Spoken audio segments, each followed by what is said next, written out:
Soyez bénis, peuple de Dieu. Nous sommes dans notre chaîne Jésus-Christ, notre victoire télévision. Nous sommes ravis de joie, comme nous avons dit dès le début. Dans notre chaîne, nous avons des enseignements, nous avons des exhortations, nous avons des prédications et nous avons des prières. On aura même des journées prophétiques, journées d'adoration, journées de louange et selon le guide du Saint-Esprit. Comme le mois de février, c'est le mois des enseignements. Commencez déjà à vous préparer. Tout le mois de mars serait pour nous le mois de prière. Nous avons un petit enseignement qu'on va développer. Les 4 surprises qui nous attendent. Selon la parole de Dieu, dans Matthieu 19, le verset 30, la Bible nous dit que beaucoup qui sont aujourd'hui les premiers seront les derniers. Et beaucoup qui sont les derniers seront le premier. Toi, tu es quantième, tu sais, le premier ou tu es le premier. Il y a 4 surprises qu'on va développer, qui nous entendent, nous qui se disons, nous sommes enfants de Dieu, peuple de Dieu, serviteurs de Dieu, des rois de Dieu. Il y a des surprises qui nous attendent. Pour cela, cet enseignement, c'est un élément qui donne le signe du temps de la fin. Notre Seigneur, notre Sauveur Jésus-Christ revient bientôt. C'est pour cela, nous devons nous préparer, nous qui sommes appelés enfants de Dieu. Nous avons 4 grandes surprises qui vont nous attendre.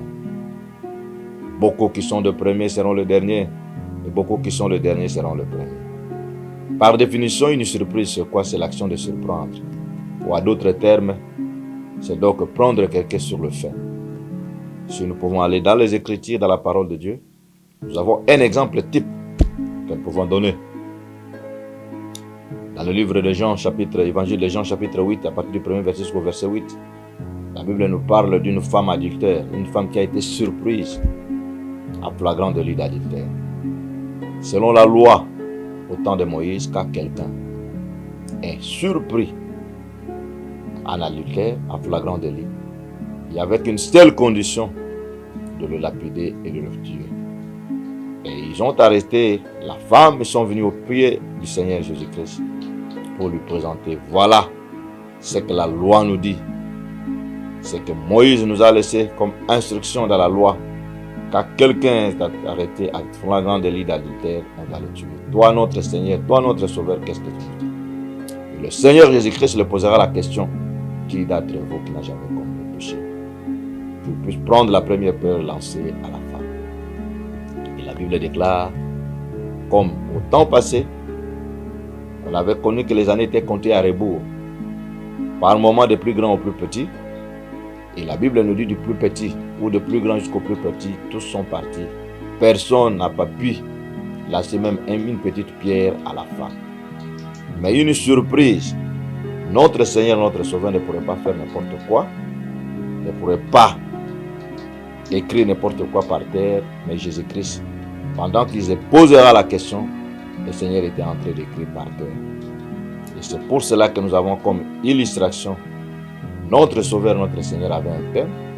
Et quel était le thème de notre Sauveur? C'est sur le péché. Et il va écrire dans son thème, le premier péché, c'est le péché d'adultère. Et par après, il va écrire d'autres péchés tels que le vol, la colère, l'impudicité, le mensonge, l'ivrognerie et tout ce que nous en connaissons.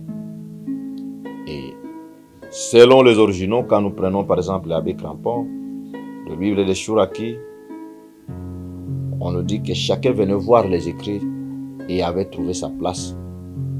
C'est-à-dire, si cette femme a fait l'adultère, moi je suis dans le vol, moi je suis dans la colère, moi je suis dans l'impudicité, moi je suis dans les mensonges, c'est que moi aussi je suis pécheur. C'est à preuve cela que, accusés par leur conscience, du plus grand au plus petit, tous sont partis. Notre illustration, c'est sur la surprise. Ils étaient surpris. La femme était surprise en adultère, mais eux-mêmes accusés par leur conscience, ils sont partis. Et le Seigneur se retrouvera seul avec la femme, qu'il posera la question: où sont ceux qui t'accusent? Tous sont partis, moi aussi je ne te condamne pas, et ne péche plus.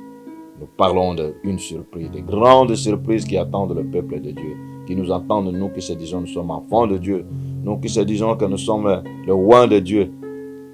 Cet même passage, nous pouvons prendre encore un autre exemple type dans le livre de Genèse, au chapitre 3, le verset 7. Comme d'habitude, le Seigneur avait l'habitude d'aller visiter la femme et visiter l'homme qu'il avait créé, qu'il avait mis dans le jardin d'Éden. Et vers le soir, un jour, le Seigneur va arriver dans le jardin d'Éden pour visiter l'homme, pour visiter la femme. La Bible nous dit les yeux de l'un et l'autre étaient ouverts et ils ont reconnu qu'ils étaient nus. Et ils ont commencé à faire de feuillage.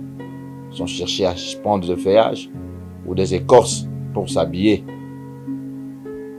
Mais malgré tout ce qu'ils ont cru, c'est ce que nous appelons dans les termes théologiques une sainteté fabriquée, une autosanctification de la médiocrité.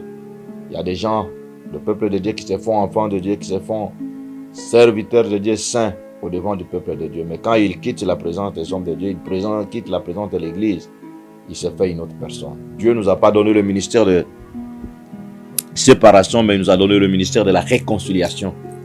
Selon 2 Corinthiens 5, le verset 20,21. C'est pour cela. Nous avons 4 surprises qui nous attendent. Les 100% chrétiens, les 100% pentecôtistes, 100% baptistes. Toi qui te crois, tu peux te mettre devant la chair pour prêcher la parole de Dieu, pour annoncer la parole de Dieu, pour donner des oracles. La chair n'est pas le royaume des cieux. L'église n'est pas le ciel. C'est pour cela. C'est les temps favorables. Pour toi et pour moi, au travers de ces 4 surprises qui nous attendent, et un grand élément, le Seigneur Jésus-Christ revient bientôt. Ne seras-tu pas surpris parmi les 4 qui seront surpris? Que le Saint-Esprit nous aide, que le Saint-Esprit t'aide. Celui qui sonde le cœur et les reins pour te convaincre au travers de cet enseignement. C'est une révélation, c'est un enseignement inspiré, c'est un enseignement. Que le Saint-Esprit nous aide. Parce que ce n'est pas n'importe quel enseignement. C'est quelque chose de très profond, c'est quelque chose de très important.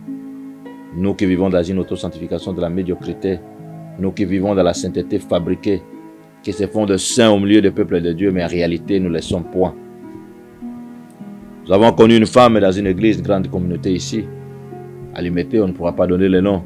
Une grande sorcière. Par moment, quand elle vient, elle arrive à la porte de l'église. Qu'est-ce qu'elle faisait? Elle laisse la sorcellerie à l'entrée. Et après, elle entre à l'église, c'est fait comme une sainte. Mais quand elle sort, elle récupère sa sorcellerie. Nous avons une maman qui nous aidait beaucoup quand on fallait faire de veillées de prière ou de nuits de prière à Lausanne. Dans les années antérieures, les années passées, cette maman nous aidait à préparer du café, préparer du thé. Mais même, elle mettait même des omelettes. Et quand nous prenons ce thé, quand nous prenons tout ce qu'elle pourrait nous donner, et c'est pour nous, comme on était encore au début de la foi, quand on prenait le thé, la moindre des choses que nous on faisait, c'est à tout moment, à tout temps, on était en train de dormir toute la nuit et le grand matin, elle va nous dire, oh, vous n'avez pas pu veiller. Pourquoi? Vous êtes venu seulement prendre mon café et prendre le thé.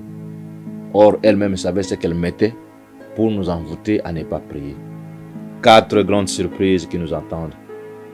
Nous qui sommes appelés enfants de Dieu. La Bible nous dit dans Matthieu 19:30, beaucoup qui sont aujourd'hui les premiers seront les derniers. Et beaucoup qui sont les derniers seront les premiers. Nous avons vu la femme adultère. Elle a été surprise en adultère. On est venu au pied du Messie. Le Seigneur a donné un grand enseignement sur le péché et tout le monde s'est retrouvé. C'est comme Adam et Ève. Ils ont pris le feuillage, ils ont fait la sainteté fabriquée. Mais quand la chaleur était venue, tout était tombé. Combien parmi nous qui vivent dans la sainteté fabriquée, dans une auto-sanctification de la médiocrité. Quand on est devant le peuple de Dieu, quand on est devant un serviteur de Dieu, on se fait comme un saint ou une sainte. Et quand on quitte la présence des hommes de Dieu, on devient une autre personne. Je sais que tu es 100% chrétien, 100% pentecôtiste, 100% baptiste, c'est pas mal. Mais la moindre des choses, te mettre devant le chair, prêcher le peuple de Dieu, ce n'est pas le royaume des cieux. Le Seigneur t'appelle, le Seigneur m'appelle, mon frère, ma soeur, à prendre conscience, à prendre la réflexion sur ce que les Écritures sont en train de nous dire.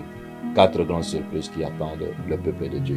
Toi qui m'attends, au loin, auprès, selon ce que nous avons appris, nous avons 4 grandes opérations. Nous avons l'addition, la multiplication, c'est le Seigneur. La division et la soustraction, c'est le diable. Les dieux de la Bible, il est Dieu de multiplication et d'addition. Et les dieux de la Bible n'est pas Dieu de division et de soustraction. C'est pour cela qu'on va à très bientôt commencer les 4 grands secrets, surprises qui nous attendent. Toi qui m'écoutes au loin auprès, nous vous invitons massivement. Partagez les liens, Suivez ces exhortations jusqu'à la fin. C'est un rendez-vous du donner, du recevoir. Le Saint-Esprit ne manquera pas à faire quelque chose. Que le Seigneur Jésus-Christ vous bénisse abondamment. Nous allons commencer notre première surprise. Qui seront surpris? Suivez-nous attentivement du début à la fin. Le Seigneur ne manquera pas à vous bénir. Soyez bénis au nom puissant de notre Seigneur et notre Sauveur. Amen.